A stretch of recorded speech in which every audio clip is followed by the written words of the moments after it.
that asteroid is likely planned on hitting somewhere near First and Lafayette? If so, we need to get right with the Lord. We're going to move on now to that mysterious close encounter. We're learning more details about last week's mysterious close encounter near the International Space Station. An unidentified object was caught on camera flying past the SpaceX rocket just minutes after liftoff. This morning, a potential close call caught on camera. A mysterious object captured on tape flying very close to the SpaceX Crew Dragon just 12 minutes after the astronauts left planet Earth Friday morning.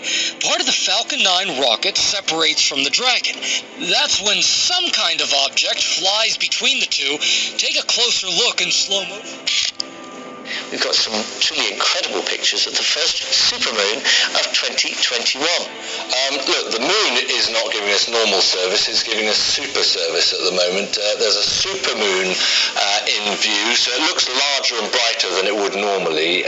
This phenomenon is giving us pictures from all around the world at the moment, so let's just have a look at a few of those. This is a few hours ago. The pink supermoon lit up the skies around the world last night. It's also seen in many other places around the world. These pictures come from Venezuela. And earlier, the supermoon was also seen in Australia. It was huge. Did you see it? It was like casting shadows, wasn't it? I thought someone put a new lamppost outside. I thought someone was shining a torch. It was so bright. And they're talking about, this is from the Mirror, about a pink supermoon will grace the skies tonight. And that's this night, rather than last night. But is there anything we can do now to protect our planet? Well, actually there is. An asteroid will hit Earth again someday, so this week's NASA's Planetary Defense Coordination Office, yes, there is such a thing, will conduct a tabletop exercise of how they will handle an approaching asteroid. Today, an asteroid will be, quote-unquote, discovered with a potential October impact. Each day this week, additional information will be determined and decisions made. It will be a true simulation of a real-time potential asteroid impact scenario, Rhonda. This is crazy.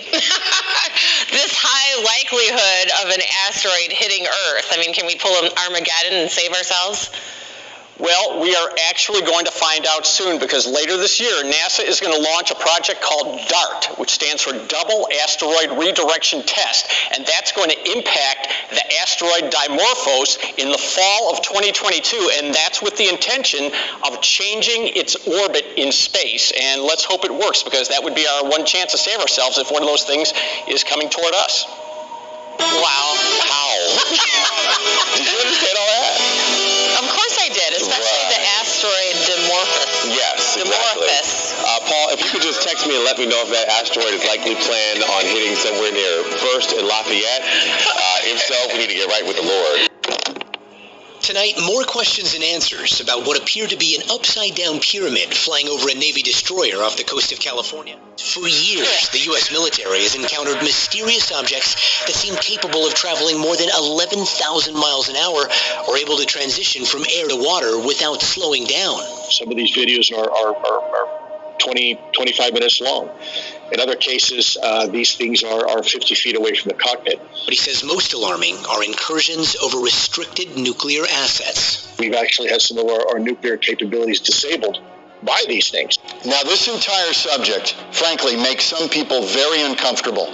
It challenges everything we think we know, and for others, it's incredibly exhilarating to entertain the endless possibilities of what might be going on. Now, I was saying back then to you, and we were discussing, the new question was going to be, are they visiting here?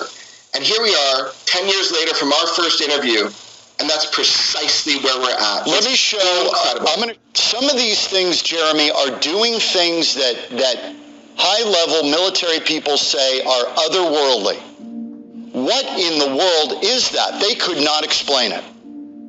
The laugh factor is going away because we are having direct contact and interactions. Our military is, as well as there's an increase in uptick in sightings and in mass sightings. UFOs have been part of human experience since the beginning of recorded human history. If there was a hostile intent, I'm thinking we probably know about it by now. It seems more like a performance, like a dance, like a I see you, you see me. Have any targets up here? We just had something go right over the top of us that, I hate to say this, looked like a long cylindrical object. It almost looked like a cruise missile type of thing moving really fast that went right over the top of us.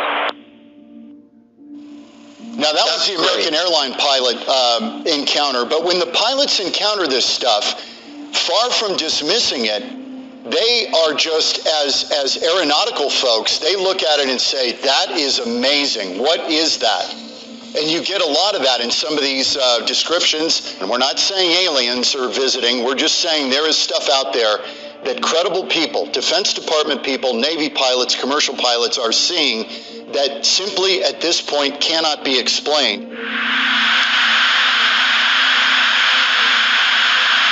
That's not LNS though, is it? It's not. That is LNS, dude. Well, if there's a thing, it's rotated.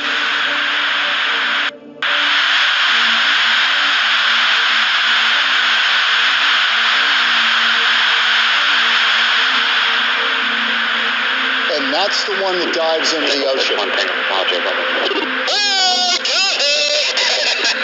Woohoo! Roger, they're shooting. Did you box moving target? These guys have no idea what they're looking at. Okay.